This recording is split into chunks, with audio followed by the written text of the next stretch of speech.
বিসমিল্লাহির রহমানির রহিম।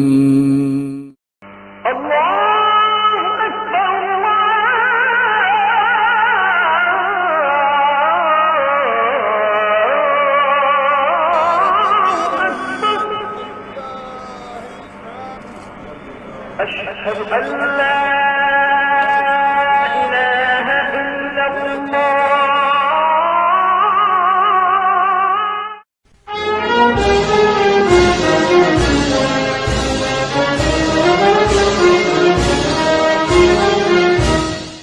या नबी सलाम अलैका या रसूल सलाम अलैका। আসসালামু আলাইকুম প্রিয় দেশবাসী, আমরা এমনই একটি মহৎ বিষয় নিয়ে আপনাদের কাছে উপস্থাপন করছি যা আমাদের জন্য শুধু গর্বের বিষয় নয়, এটি আমাদের বাঙালি জাতিকে বিশ্বের দরবারে সম্মানের সর্বোচ্চ স্থানে অধিষ্ঠিত করবে ইনশাআল্লাহ। বিষয়টি হচ্ছে স্বাধীনতার স্থপতি, জাতির জনক বঙ্গবন্ধু শেখ মুজিবুর রহমান, বীর মুক্তিযোদ্ধা মহান ৩০ লক্ষ শহীদদের প্রতি কৃতজ্ঞতা, ভালোবাসা ও শ্রদ্ধার সহিত তাদেরকে পৃথিবীর বুকে চির অমর করে রাখার প্রত্যয় নিয়ে বিশ্বের চতুর্থ বৃহত্তম নান্দনিক, দৃষ্টিনন্দন ও অনিন্দ্য সুন্দর আল্লাহর পবিত্র ঘর বঙ্গবন্ধু শেখ মুজিব গ্র্যান্ড মসজিদ কমপ্লেক্স নামকরণে নির্মাণের উদ্যোগ নিয়েছেন আন্তর্জাতিক মাতৃভাষা দিবসের রূপকারক বীর মুক্তিযোদ্ধা Rafiqul Islam. Mother Language Lovers of the World is an organization where we love all mother languages and respect other mother languages. পরিবারের সদস্য জনাব পারভেজ কামাল খান। বিশ্ব দরবারে মাথা উঁচু করে দাঁড়াবে বঙ্গবন্ধু শেখ মুজিবুর রহমান জামে মসজিদ ইনশাআল্লাহ। বিশ্বমান বলতে আমাদের যেই উদ্যোগ, আমাদের যে চিন্তা, সেটা হচ্ছে পৃথিবীর প্রথম বড় মসজিদ হচ্ছে কাবা শরীফ, তারপর মদিনা শরীফ, তারপর আল-আকসা। তো আমরা বিশ্বের চতুর্থতম বড় মসজিদ এবং অনিন্দ্য সুন্দর মসজিদ নির্মাণ করার উদ্যোগ নিয়ে মাননীয় প্রধানমন্ত্রীর কাছে প্রস্তাবনা দিয়েছি। পারভেজ কামাল সাহেব বঙ্গবন্ধু শেখ মুজিবুর রহমান এর প্রতিকৃতিতে শ্রদ্ধা নিবেদন করার জন্য হাজার হাজার জনগণকে নিয়ে এগিয়ে আসছে। পরিষদ কেন্দ্রীয় কমিটির সভাপতি কবিরপুর হোসেন, সভাপতি কেমানগর দক্ষিণের সভাপতি, হাজার হাজার মানুষ। তিনি পূর্বাচলে বঙ্গবন্ধু ট্রাই টাওয়ার সংলগ্ন ৬০ বিঘা জমির উপর এই বিশ্ববরেণ্য মসজিদ নির্মাণের পরিকল্পনার প্রস্তাবনা মাননীয় প্রধানমন্ত্রী শেখ হাসিনা, মাননীয় ধর্ম প্রতিমন্ত্রী এবং বঙ্গবন্ধু মেমোরিয়াল ট্রাস্টের প্রধান কর্মকর্তার নিকট পেশ করেছেন। এই মহতী প্রকল্পের উদ্যোক্তা জনাব পারভেজ কামাল খানের কাছ থেকে আমরা এখন বিস্তারিত জানব। আসসালামু আলাইকুম প্রিয় দেশবাসী, আজ মহান ৭ মার্চ বঙ্গবন্ধু, তার পরিবারবর্গ, মনে রাখবা, রক্ত যখন দিয়েছি রক্ত আরো দেব, এদেশের মানুষকে মুক্ত করে ছাড়বো ইনশাআল্লাহ। এবারে সংগ্রাম আমাদের মুক্তির সংগ্রাম, এবারে সংগ্রাম স্বাধীনতার সংগ্রাম। বীর মুক্তিযোদ্ধা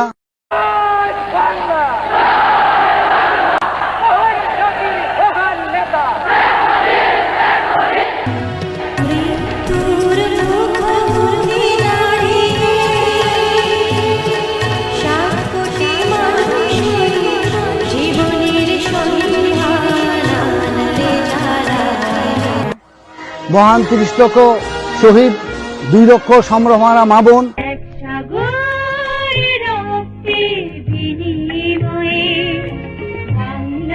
স্বাধীনতা আনলে যারা, আমরা তোমাদের ভুলবো না। এবং ভারতের প্রয়াত প্রধানমন্ত্রী শ্রীমতী ইন্দিরা গান্ধীর প্রতি আমরা আমাদের দেশ, আমাদের জাতি চিরঋণী। ব্যক্তিগতভাবে আপনারা জানেন, আমি পশ্চিম পাকিস্তানের অন্ধকার ছেলের মধ্যে বন্দী ছিলাম 2 দিন আগেও। শ্রীমতী গান্ধী আমার জন্য দুনিয়ার এমন জায়গা নাই যেখানে তিনি চেষ্টা করেন নাই আমাকে রক্ষা করার জন্য। আমি ব্যক্তিগতভাবে তার কাছে কৃতজ্ঞ। তাদের প্রতি কৃতজ্ঞতা স্বরূপ, তাদের স্মরণে, সম্মানে, তাদের আত্মার মাগফিরাত কামনার্থে বিশ্ব দরবারে মাথা উঁচু করে দাঁড়াবে বিশ্বের ৪র্থতম বড় মসজিদ বঙ্গবন্ধু শেখ মুজিবুর রহমান গ্র্যান্ড জামে মসজিদ। ইনশাআল্লাহ আমরা মাননীয় প্রধানমন্ত্রীর কাছে অফিসিয়ালি প্রস্তাবনা দিয়েছি। মাননীয় প্রধানমন্ত্রী এবং আমাদের শ্রদ্ধেয় শেখ রাহানা আপা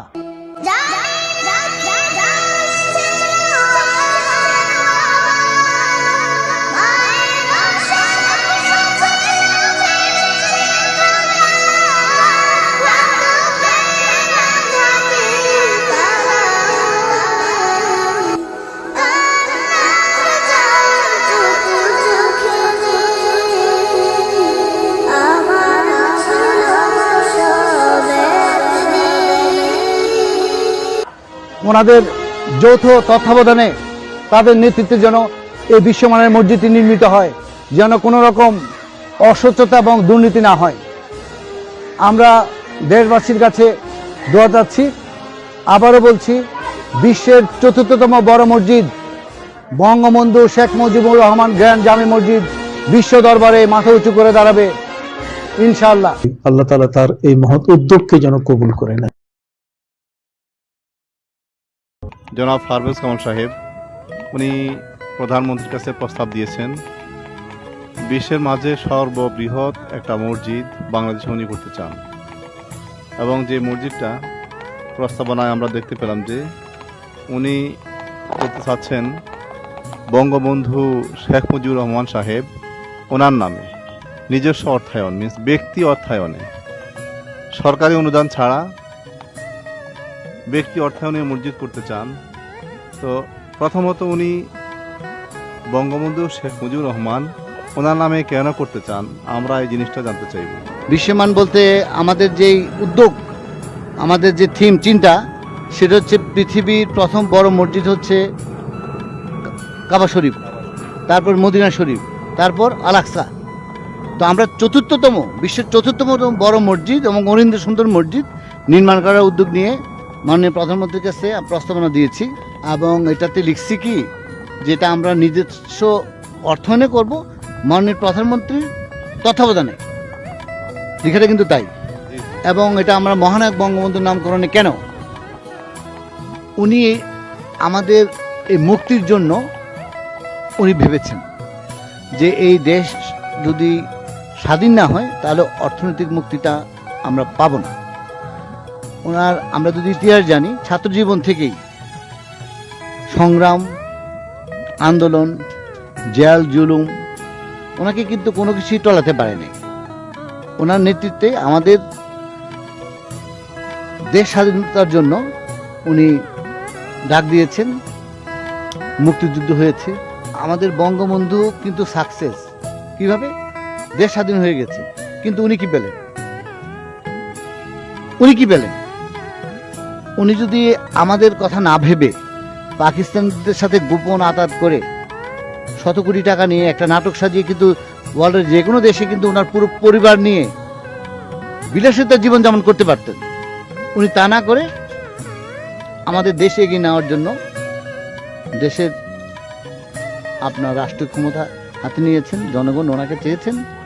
পরিণতিতে কি হলো? 15ই আগস্ট। পুরো ওয়ার্ল্ডে কিন্তু এই ইতিহাস নাই। জাতির জনকের এই করুণ পরিণতি অল্প কয়েকজন বেঈমান দ্বারা। তো আমরা পুরো জাতি এই মহানায়ককে বিশ্বের মধ্যে সম্মানের স্থানে চির অমর করে রাখার জন্য এই মসজিদের নামটা বঙ্গবন্ধু গ্র্যান্ড জামে মসজিদ নির্মাণ করার জন্য আমরা মাননীয় প্রধানমন্ত্রীকে প্রস্তাবনা দিয়েছি। মাশাআল্লাহ, আলহামদুলিল্লাহ। জনাব পারভেজ কামাল সাহেবের থেকে যে ব্যাখ্যা পেলাম, নামকরণ এবং অর্থায়ন দুটি উনি সুন্দর এবং সাবলীল ভাষায় পরিষ্কার করে উনি জানান দিলেন। জনগণের কাছে এটা পরিষ্কার যে কীভাবে অর্থায়ন হবে এবং কেন উনি এই নামটা দিলেন, বঙ্গবন্ধুর নামে কেন নামকরণ করতে চাচ্ছেন, এটা সুন্দর ব্যাখ্যা দিয়েছেন। এজন্য ওনাকে অনেক ধন্যবাদ। এই প্রকল্প বাস্তবায়ন হোক, আল্লাহ তাআলা এই প্রকল্পকে কবুল করেন এবং প্রধানমন্ত্রীর মাধ্যমে এই প্রকল্প অনতিবিলম্বে কাজ শুরু হোক, আমরা এটা কামনা করি এবং দোয়া করি।